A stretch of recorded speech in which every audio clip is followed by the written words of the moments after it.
What up, nation? Welcome to another edition of the WiseTake NBA DFS Wise Stream. CK013 here. You can find me on Twitter at CK_013. And I'm joined once again by the GOAT, the true OG that y'all know is Paulie D. You can find him on Twitter at Paulie with 8 D's. Paulie, what's happening?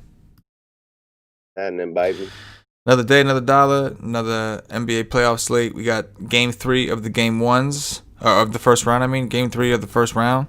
And we got a little change. We got a little bit of change, which is nice to see when you're playing the same slates over and over again. Joe Harris is not with the team. I'm not saying that's a good thing, but it's good that we have a little bit of a change. At least make something a little bit different in these games. What do you think? Yeah, certainly welcome a little change. Do something strange for a little change, and that's the one thing that there's opportunity in it because everyone's recency bias, and they're gonna go to what's been successful, and you kind of got to play the guy that didn't do well, and catch him at lower ownership kind of deal, but. Overall, the good plays just are good plays, and everyone's going to see that. And it's there's not a ton of edge, I guess, is the short answer for that. You know what I mean? And, any little thing that can give us something, we will take. Absolutely. Any kind of edge, fully.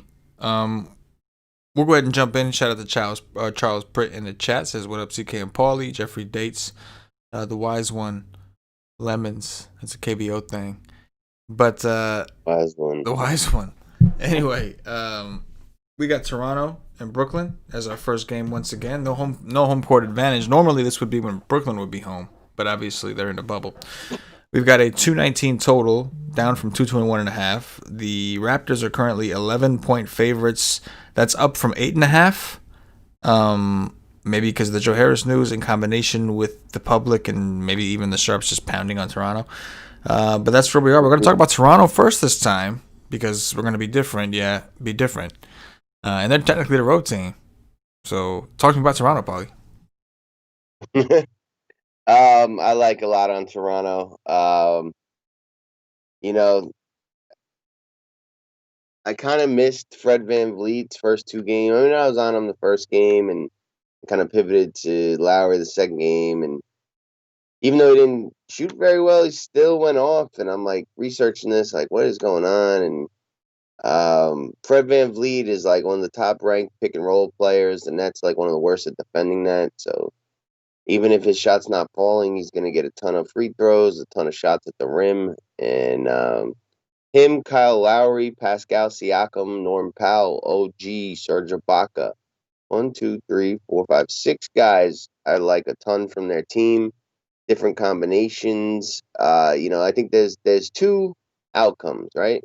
They both end with Toronto winning, and it's either Toronto wins by a lot or Toronto wins a close game, right? And there are appropriate builds for each. The close game, you can stack a couple of these pricey guys with some Brooklyn and, basically game stack the studs on both sides. The guys getting minutes, varying different combinations.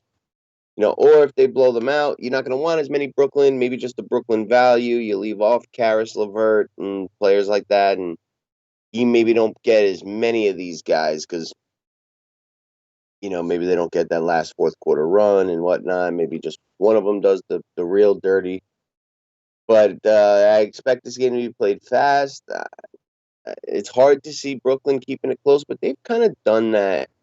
And when everyone thought they were going to get blown out, they've played tighter most of the bubble. So I'm just going to kind of plan for either one of those. Again, and there's only 2 I think are realistic. And even if the close game scenario, maybe Brooklyn could pull off a win, but it's still the same build is going to apply. If I had to rank it, I'd say Siakam, VanVleet, Lowry are far and away my 3 favorite. And then I really do like Norm Powell, OG, and Serge as value plays. I think you can get up to 5 in one lineup, and I'll have a lot of Toronto. Yeah, Ronda Hollis Jefferson just got ruled out for Toronto. Not a huge change, but maybe a couple extra minutes between Gasol, Serge Ibaka, and whatever the big positions are, the bigs position are. I do like some of the Toronto guys. I think their prices are appealing. But I'm not. I don't know. I'm not gonna be too crazy. Like no more than like 20-30% on a lot of these guys. I think Van Fleet, like you said, you make a really strong case for Van Fleet. I like that when you went down and dirty into the pick and roll statistics. I really like that. That hit me in a funny spot. But so I'm gonna remain on the Van Vliet train. I hopped off a little bit last week. Still had about 30%, but the week before that I was like 60%. So I'll be somewhere in the middle, probably somewhere like 35 to 40. And outside of that, I'm gonna have like 20 everyone because I do think they could all do it, right? Like Siakam is too cheap for the ceiling he has. Maybe not what he's shown, but for the ceiling he has, he's too cheap. Lowry's too cheap for the ceiling he has. So I want exposure to these guys. It's just picking which one you think is going to do the dirt. And I think Van Fleet, like you said, is going to be consistent throughout the series. And I think Ibaka is another one you could add to that list because historically Ibaka has just smashed Brooklyn. And the rest of the guys, it could be any one of them. So I'll have like 20 to 30% of all of them, maybe a little bit more Ibaka, maybe a little bit more Van Fleet, and get down and dirty that way. But we know Brooklyn does not play defense. With that said, Paulie, let's talk about the Brooklyn side. Brooklyn. We know Joe Harris is out. Other than that, talk dirty. Talk dirty. Yeah, they've really been playing basically like a strong 5-man rotation, maybe 6. Joe Harris was one of those, core guys. So, definitely opportunity opening up for a guy like, what do you call it? Tyler Johnson.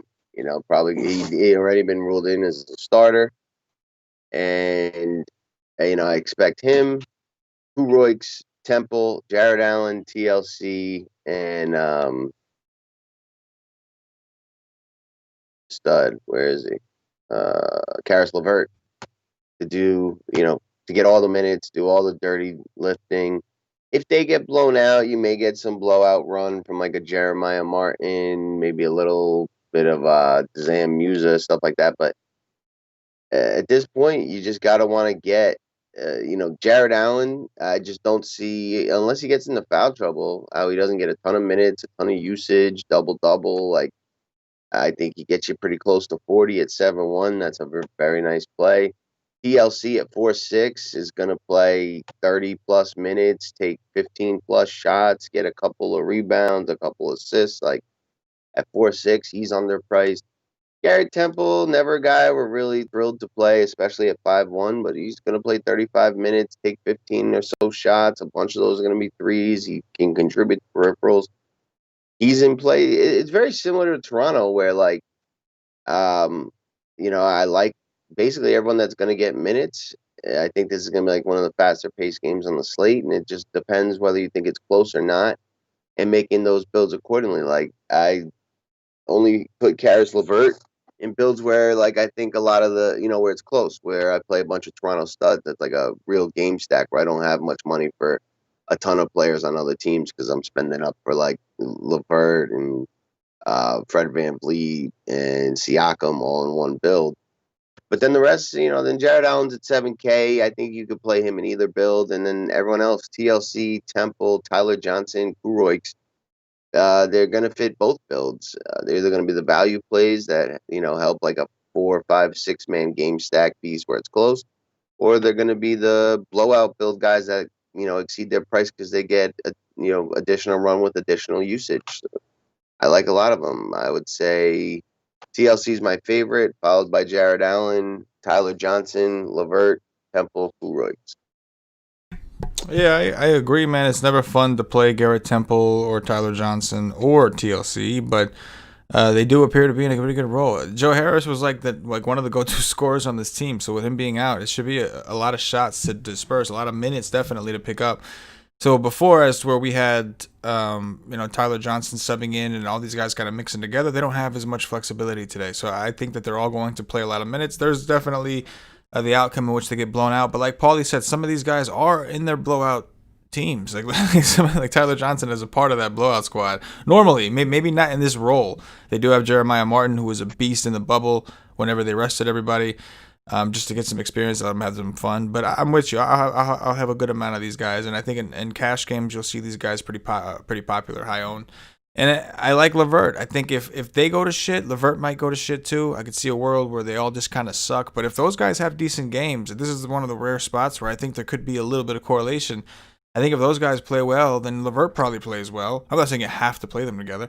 But I do think that Levert, like I think in the last game, Levert was like 4 for 22. He had a hard time shooting, but his assist numbers were extremely high. And that's just what we're going to see. He's going to take his own shots, but he's also going to be dishing and trying to hit these guys who are used to just standing there and waiting for a ball to come to them. So we'll see what the outcome is. And a blowout could probably screw you a little bit. So, there is a route to it failing. But optimally, assuming this game is somewhat competitive, at least through like halfway through the fourth quarter, they should all see a bunch of minutes and everybody should get a usage increase. Holla. Next up, the Denver Nuggets and the Utah Jazz. 218 total, down from 219. The Nuggets opened up -1.5. They are down to -1. Paulie D, what are you doing with the Nuggies? This is probably my least favorite game on the board. That being said, I do have interest in Jokic, Jeremy Grant, Torrey Craig, and Jamal Murray, and especially, Jokic has averaged like 39 minutes in playoff games for Denver. Like Malone just runs him out, runs the offense through him, flirting with triple doubles. The assists have been a little more or less consistent though, and he seems to like kind of level out at like between 50 and 60 points. We haven't seen like a ton higher than that, but he can do it. This game has gone overtime 2 of the last 3 times they've played. If that happens, all bets are off. And he's affordable at 9.3, so I think he's kind of interesting. Might be a guy that goes overlooked on the slate with everybody probably running to play Embiid. I like it. I like Jokic. And then Jeremy Grant, just getting way more minutes than Millsap and Plumlee. Decent usage, like 10 shot attempts. Most of those are threes, gets rebounds, gets blocks. At 4.5, I think, if he pulls out one of those 30s at low ownership, you'd be very, very happy. Jamal Murray, we know what his ceiling is. He can go for 60. He did it in the overtime game. He did it in a couple of the games in the bubble. Really just first game in the bubble. Then he had a couple struggles. But he's hot. He's, sky's the limit. Mike Conley's back. Used to be a good defender. I don't think he's so great anymore after dealing with a lot of injuries most of his career.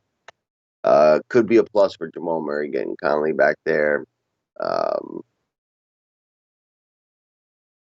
That's it, really. Michael Porter Jr. I have a little bit, but I just don't see him, smashing unless something goes like really haywire. It's Jeremy Grant, Jokic, Jamal Murray, Torrey Craig.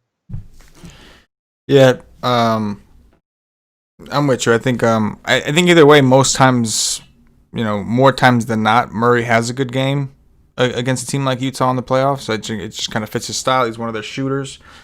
So I do like Jamal Murray. You make a great point on Jokic. He's just playing a ton of minutes in the playoffs, which is awesome. I think Michael Porter Jr. is kind of interesting. He played 33 minutes. Now, they lost that game, and it was kind of a blowout. So you have to wonder if they just left him in here longer than they would have. Because remember, in game 1, he was just getting cooked up. So even though he's cheap and tempting, I do have a question mark there. I think Grant is the one in a competitive game that you want, like Paulie said. We're seeing... I'm tempted to go for Millsap because we know he has a ceiling and he's cheap. But the bottom line is Grant seems to be a better matchup because they keep throwing him out there. So I'm going to assume that that's what the situation is going to be and play more of him. The other guys I'm fine with getting some exposure to, but just your typical workaround, Monte Morris, all these guys, Torrey Craig. But I do think that Murray, Jeremy Grant, and Jokic are the 3 that I'll have the most of in this situation, with some sprinkles of Michael Porter Jr. because he's got the upside.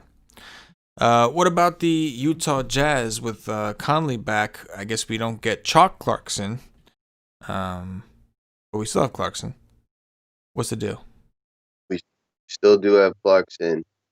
Um, Clarkson's gonna be like super low owned today. He's like a guy I'm gonna make sure to get like 10 or 15% of because he still can go for 40 when his shot's falling, and we don't know. Conley only missed like 2 or 3 games, but he could be rusty. He could get in a foul. Who knows? I don't think Clarkson's minutes are really gonna go down that much. He was coming off the bench. He was closing. I think he'll probably still close over somebody like Royce O'Neal in a close game. They may go offense, defense. We'll see. But he's an interesting guy with upside that's going to be like 3% owned with everyone jumping off him with Conley coming back.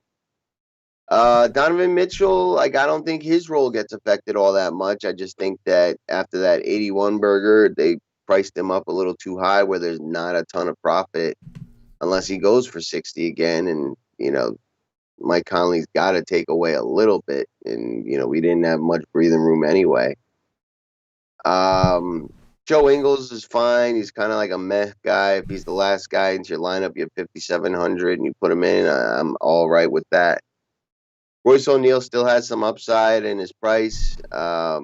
He went for 37 last game and he only hit, 3 or 4 shots, 3 threes, and still went for 37. 8 assists. I don't know if that'll happen again, but 7 rebounds. That's kind of like a median result for him. He's gone over 10 certain times. He's had less certain times. Couple steals, couple blocks. At 4K, 37 still 9x, and even 25 is 6 point something x. So he's still upside in his price, but he's a lower usage guy. It's there's probably like if I like weighed him against like a what do you call it, Tyler Johnson. The guy Tyler Johnson. Like I think I'd lean towards Tyler Johnson because he's getting that usage increase. There's not as many mouths to feed. He's gonna have a much higher usage at the same price. But I'll get a couple shares of him. But again, this is my least favorite game by a lot. Just unless it hits overtime, I don't think this game burns us outside of 1 or 2 players. And the guys that I do like, I will have some exposure to. I'm, gonna have like 5% game stacks of this. And as long as this game doesn't go to overtime, I really don't think it burns us. I'm not. I don't like this game at all either, and now I'm concerned that it's gonna go to overtime because only because they've gone to overtime like 2 times in a row, and then it was a blowout, and now and that's the one scenario, like you said, that I see this game burning us is if it goes to overtime. So Yep. if it goes to overtime, that's gonna suck. I will not play the lotto that tonight or tomorrow because that's just gonna be bad luck. But I'm with you. There's just not. I'm not gonna force it. The Utah situation is the opposite of the Brooklyn situation. We're getting a body back. The guys are priced as if he was gone still, and now he is back, and it's never comfortable. I like Clarkson from a game theory perspective, but no more than 15-20%. Like Paulie said, it's just not a high percentage situation. It's more of like trying to get lucky and just say, hey, everybody's gonna go off this. Maybe he goes for 40 at 5.5. But yeah, there's really just not a ton here I'm interested in. And if it goes to overtime, make sure to check the Twitter because I will be ranting and raving and tweeting some fun, depressing stuff. So stay tuned for that. With that said, we'll move on to the next game. We got the Boston Celtics and the Philadelphia 76ers. We have a 216.5 total, up from 216. Boston opened up -4.5. They're up to -6. We're going to start with the Boston side of Tangs. What do you got on Boston? Now, this game I do like.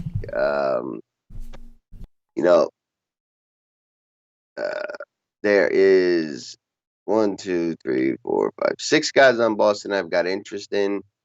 Kemba, Jaylen Brown, and Jason Tatum. I just don't see how all these guys don't smash unless the game gets really out of hand.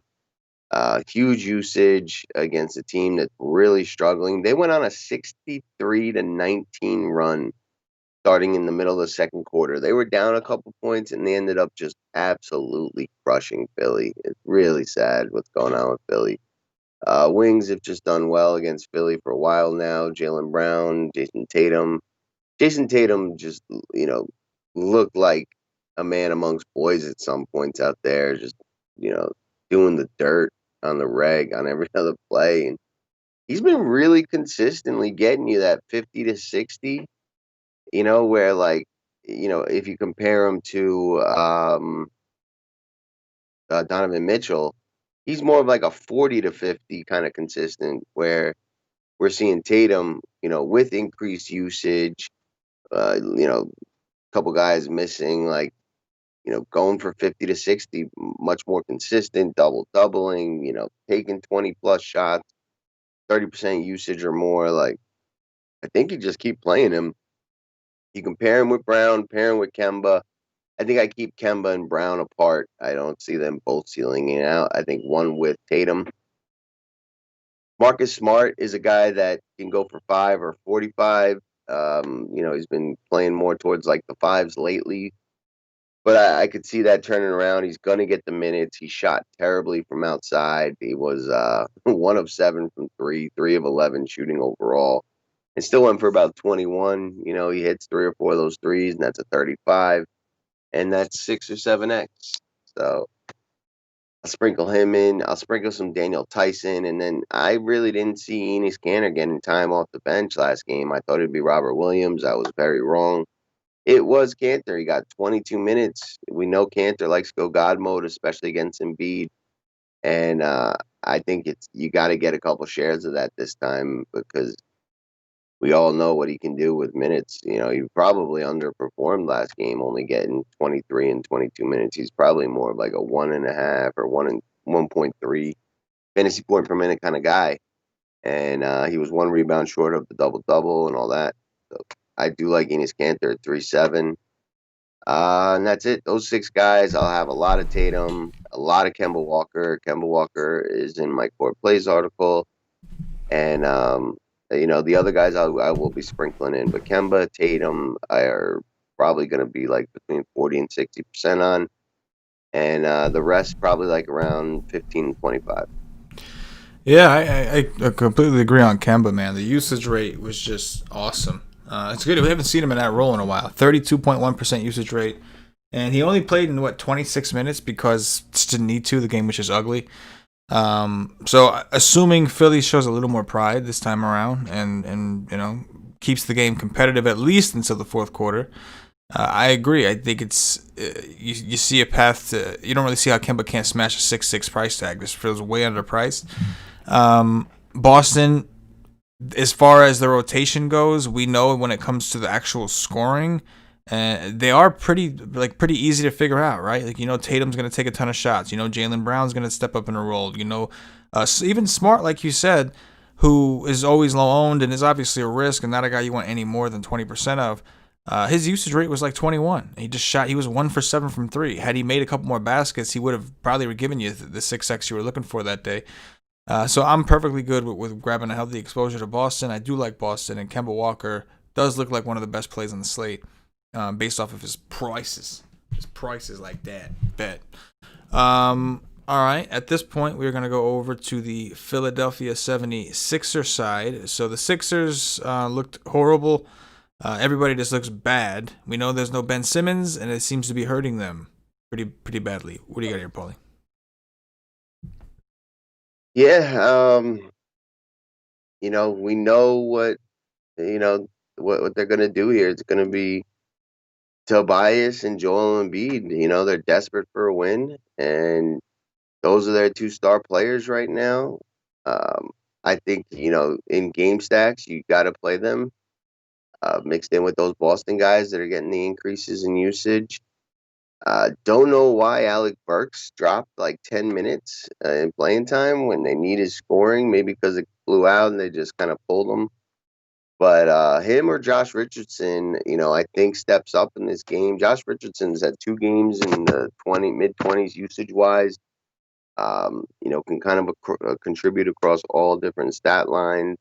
And, this is like back against the walls. They got to show up after that trouncing that's, I haven't seen a 66-13 run like ever. Just embarrassing for this team that, really matches up well against Boston and should be able to do well against them.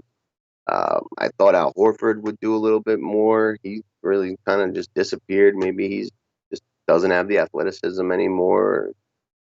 Maybe he's disinterested. There was beef between him and Joel Embiid. You want to get a little different, throw in some Shake Milton or Matisse Thybulle, who's gotten decent minutes. But I don't really see getting exposure to much outside of Harris, Burks, Richardson, and Embiid. And mostly so to pair with the Boston guys. I don't think they blow out Boston too many times if you ran this game a lot. Yep, I agree. J. Rich is my favorite based off of price, based off of pretty much everything, usage. Embiid is like the guy that you would expect to carry them in a win, and then Tobias. It's really those three. The other guys you can take shots on. We can argue about who's was on the court and for what reason in the fourth quarter when it was an ugly blowout game. Who cares?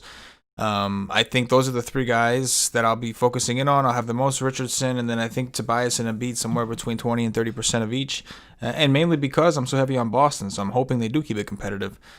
We'll go on to the last game here. We've got the Los Angeles Clippers and the Dallas Mavericks. We have a 231 total down from 233. The Clippers opened up -4.5. They are still at -4.5.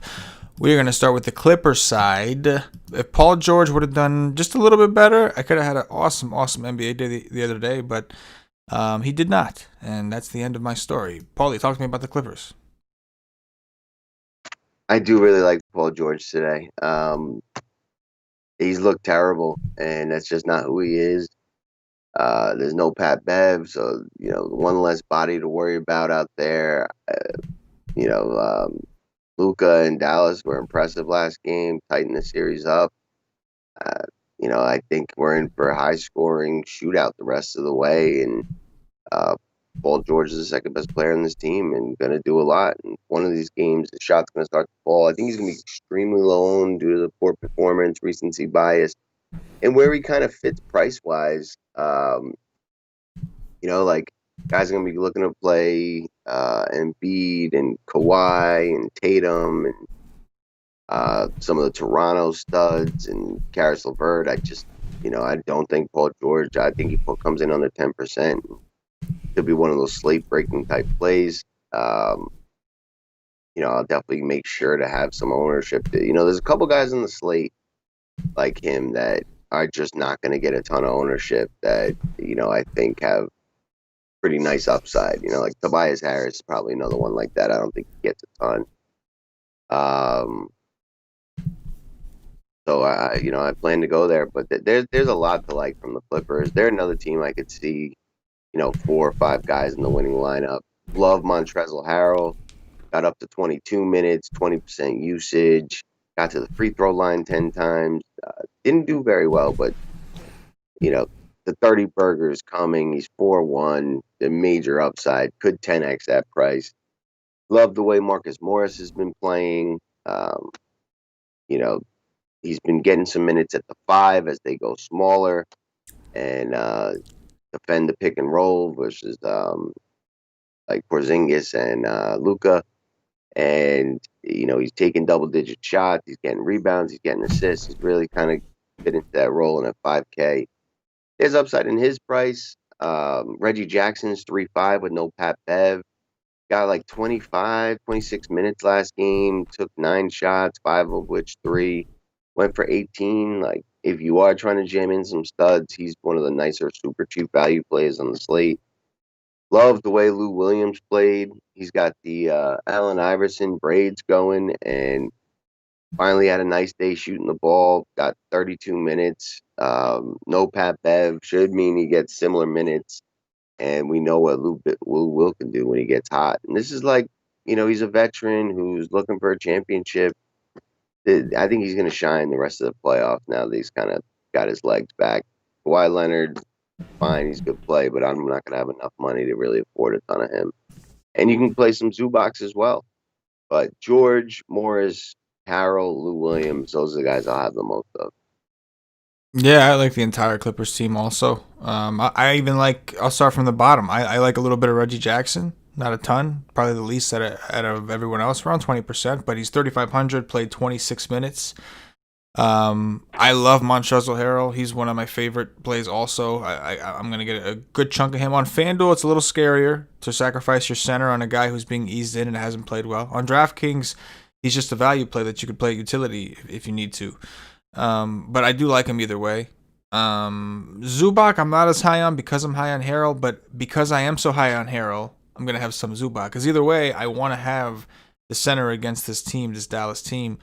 So I have a little bit of him. Marcus Morris Sr. has looked really good after doing nothing the entire season not the entire season, it's his entire season with the Clippers. He looks pretty good, and he looks like his performance is fairly consistent. So I'm good with him also. I love Lou Williams once again, especially if he can run a little 1-2 game with Montrezl Harrell at times. I'd love that. Love Paul George. I think he's too cheap. He shit the bed on me real bad, but I mean, like Paulie said, he's had 2 bad shooting games in a row. That's just not what he does. The minutes look good. If this game is competitive, there's no reason he shouldn't continue to get it. Kawhi is my least favorite, and again, it's because he's expensive, and I don't love the value on the slate. So that's really what it comes down to. Do I want Kawhi, or would I rather find a way to get to Luka, or settle for a Porzingis, or more importantly, just have a ton of shares of Paul George, which I plan on doing. But if you look at like Paul George, and then you're looking at Fred VanVleet, and you're looking at all these guys, maybe Jamal Murray and Kemba Walker, they're all in that mid range. If you notice, there wasn't a ton of dirt cheap value that we were too excited about today. So I think that's going to dictate. Like, you're not going to be able to play Kawhi, Paul George, and Luka, right? You're going to have to make some choices. Make some choices in life. But I do like the Clippers quite a bit. Let's go on to the other side of this game, the Dallas Mavericks. Porzingis has, if he got kicked out of the first game, the second game he just sucked. It just happens. What are you doing with Dallas? They sucked, but he won. Yes. Which kind of caught me by surprise. The Clippers have not had a ton of time to play together as a result of this coronavirus, and although like on paper they look like the best team out there, like I think the West is really, really wide open. Like Houston could win it, Portland could win it, Clippers could win it. And, Dallas maybe could win it. I think they're probably a year or two away, but that was impressive, them winning against the Clippers, who were pretty much full strength. And this is going to be, they're going to go all out. Imagine the Dallas wins tonight, and they could. And I think this game's just very high scoring. Dallas has some really attractive pieces. I'm really impressed with the way Tim Hardaway has looked in this series, and I think he's got a ceiling game coming at 5'2". I think he can go for 35, get you at 7x at low ownership. Seth Curry's 3,900. He's taking double-digit shots a game, getting some assists, getting between 25 and 33 minutes. He's gone for 23.25 DraftKings points in back-to-back games, and he's still under 4K. That's an average of 6x, and he really hasn't even had like that, good game where, I think he could easily 8x. Maxi Kleber has kind of emerged into a 30-minute per game role now with this team. Not high usage, but gets rebounds, can get some blocks, can shoot from outside. He's only shot 1 of 7 from 3. That should turn around, and he's under 4K. So if you're trying to get some stars and scrubs, Dallas is the team that will help you get there. Boban, he played like 10 minutes and went for 25 DraftKings points, 3,400. There are scenarios where he gets more, where they think that he gives them that edge and they can't stop him. And, he doesn't need much. And if he got 15 minutes, he can go for 40 potentially. I think you've got to get 10% Boban, force in some stars and scrubs lineups with a bunch of value. Trey Burke's kind of like the same story. Like, he's got big ceiling. He's only playing like 18 to 20 minutes, but he can go for 25 or 30 if he gets hot. He's done it a few times since the bubble reopened. And, you could take a stab at a lower usage guy like Dorian Finney-Smith, who will certainly be on the court a lot to guard guys like Kawhi. And then, Chris Stapps, he hasn't shown us big upside. I'm not too into him, but he's a guy that'll be very low owned too. That could be kind of sneaky, similar to Paul George. I've noticed even like last night, like AD was like 10%. It's only a 4-game slate. how is one of the best players in the NBA that low owned? And I think it's because it's the late game and guys want to get it in early. And by the time, it gets to that point, they don't have enough salary to even late swap these guys in. And we've just seen low ownership outside of like LeBron in the last game. And, you're probably going to see everybody except Luka pretty low owned from this game. Yeah, I completely agree. I've been saying it. We've been saying the ownership is crazy on the late game. It hasn't always paid off the way that I would have liked it to. But at the end of the day, it's the truth. And like you said, AD, crazy low ownership.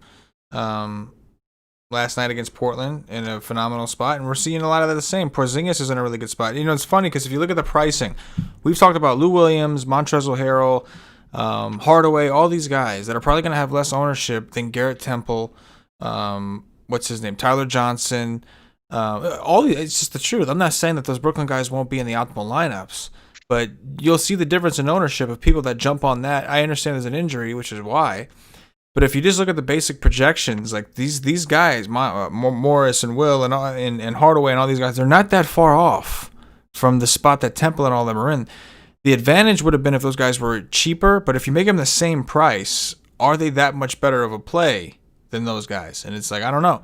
What I know is that it's pretty close, and you're going to get one, I would assume, with lower ownership. So just take that for whatever it's worth and do dirties. Let's see if there's any questions. Holla. Ian Thomas says, Gasol due or is he done? Done. Yeah, I hate to say it, but Charles Pritt, TLC or Temple? TLC. Frank Corona Jr. is Kuroix in during a blowout? Yes. Agreed.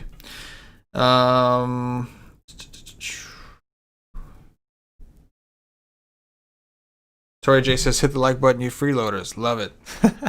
Love that. Reggie for value or Lou on DraftKings? Reggie or Lou? Reggie or Lou Williams? Jackson? Yeah. Lou Williams? It's like $2,000 difference in salary. Yeah, I guess he's saying you just take Reggie for the savings because those are the two guys that I think he's are covering Pat Bev. So it's like, do you take the upside with Lou or do you take the savings with Reggie? I think that's how he means it. It depends on the build. If you're trying to get stars and scrubs, and you go Reggie, but I strongly like Lou Williams over Reggie. Yeah, I'll have a lot more Lou Williams for sure. Best value point guard between Reggie Jackson, Tyler Johnson, Shake Milton, Monty Morris, or Trey Burke? Say that again. Trey Burke, Monty Morris, Shake Milton, Tyler Johnson, Reggie Jackson, and that's it. Tyler Johnson. TJ. Let's see. Okay, Wig. What up, Wig? How many Nets do you think could have a ceiling game? Which player benefits the most with Joe Harris being out? Is there any correlation? Say that again. Wig says, how many Nets do you think could have a ceiling game? That's the first question. And then which player... Four. And then which player benefits the most with Joe Harris being out, and is there any correlation? Probably Tyler Johnson benefits the most. He goes from like a 15-minute a game, 20-minute a game guy to probably 30, 35. And then I would say TLC would be the next biggest benefactor. In terms of correlation, not much. I would say Garrett Allen with any of them is probably the most correlated thing. Yeah. I mean, I think that if you want all those guys, if you're playing four Nets, I think Levert's got to be somewhere in there with those guys. He's gonna be the one dishing to all these people. So, but yeah, I don't know. It's a tough one for Brooklyn, who's in a blowout situation. Frank Corona Jr. Is Kemba too expensive on FanDuel? I think he's like 7-2 over there. No. Yeah, I agree. Cantor or Boban? Ooh, great question. Yeah. Cantor's projected for significantly more minutes at this point. You got to follow the minutes. Boban's more of a dart. Cantor's actually like a reliable play. Right. Somebody you expect to get in there. sort of reliable. Uh, It could change at the time, but I don't think so. Here's a great question from Wig: 3 Dallas players or 3 Nets players? 3 Dallas players. I go 3 Dallas in tournaments for ownership. If I was playing cash, obviously the 3 Nets for the sake of having the news and the optimal quote unquote. But I say 3 Dallas. I think that game's more competitive.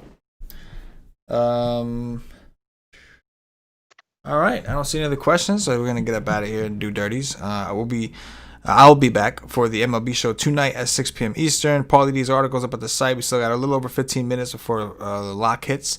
Paulie, anything in closing for the nation before we get out of here? Correlations, game stacks, individual team stacks. Correlate, over correlate the shit out of shit. Boom. You heard it from the GOAT. For myself, for Paulie, the entire WiseTake Nation, as always, good luck. Yeah.